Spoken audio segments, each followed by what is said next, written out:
ಬಳ್ಳಾರಿ ತಾಲೂಕಿನ ಶ್ರೀಧರಗಡ್ಡೆ ಗ್ರಾಮದಲ್ಲಿ ಇದೇ ಸೋಮವಾರ ವೀರಶೈವ ಲಿಂಗಾಯತ ಸಮುದಾಯದ ವತಿಯಿಂದ 2ನೇ ಬಾರಿಗೆ ಅದ್ದೂರಿಯಾಗಿ ಕರ್ನಾರ್ಜುನ ಕಾಳಗ ಎಂಬ ಪೌರಾಣಿಕ ಬಯಲಾಟ ಕಾರ್ಯಕ್ರಮವನ್ನು ಹಮ್ಮಿಕೊಳ್ಳಲಾಯಿತು.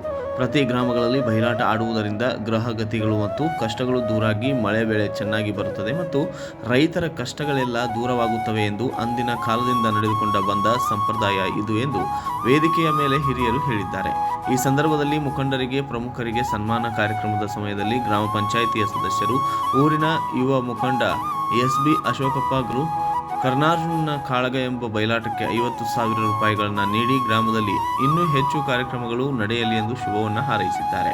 ಗ್ರಾಮದ ಮತ್ತೊಬ್ಬ ವೀರಶೈವ ಲಿಂಗಾಯತ ಸಮುದಾಯದ ಮುಖಂಡರು ಹಾಗೂ ಬಯಲಾಟದ ಸ್ಟೇಜ್ ಮ್ಯಾನೇಜರ್ ಆದಂತಹ ಸಿದ್ದರಾಮನಗೌಡ ಅವರು 20,000 ರೂಪಾಯಿಗಳನ್ನು ಮತ್ತು ಎಸ್.ಡಿ. ಈರನಗೌಡ ಅವರು 20,000 ರೂಪಾಯಿಗಳನ್ನು ಬಯಲಾಟ ಕಾರ್ಯಕ್ರಮಕ್ಕೆ ನೀಡಿ ಪ್ರೋತ್ಸಾಹ ನೀಡಿದ್ದಾರೆ. ಈ ಸಂದರ್ಭದಲ್ಲಿ ಪರಮ ಪೂಜ್ಯ ಶ್ರೀ ಮರಿ ಕೊಟ್ಟೂರು ದೇಶಿಕರು, ಶ್ರೀಧರಗಡ್ಡೆ ಮತ್ತು ವೀರಶೈವ ಲಿಂಗಾಯತ ಸಮಾಜ ಹಾಗೂ ವಿವಿಧ ಸಮುದಾಯದ ಮುಖಂಡರು, ಗ್ರಾಮ ಪಂಚಾಯಿತಿಯ ಅಧ್ಯಕ್ಷರು, ಉಪಾಧ್ಯಕ್ಷರು, ಸರ್ವ ಸದಸ್ಯರುಗಳು ಹಾಗೂ ಊರಿನ ಗುರು ಹಿರಿಯರು ಕೂಡ ಭಾಗಿಯಾಗಿದ್ದರು. ಈ ಬಯಲಾಟವನ್ನು ನೋಡಲು ಸಾವಿರಾರು ಸಂಖ್ಯೆಯಲ್ಲಿ ಜನರು ಕೂಡ ಭಾಗವಹಿಸಿದ್ದರು. ಬ್ಯೂರೋ ರಿಪೋರ್ಟ್ ಹೇಮಂತ್ ರಾಜ್, ಸೂರ್ಯ ನ್ಯೂಸ್ ಕನ್ನಡ, ಬಳ್ಳಾರಿ.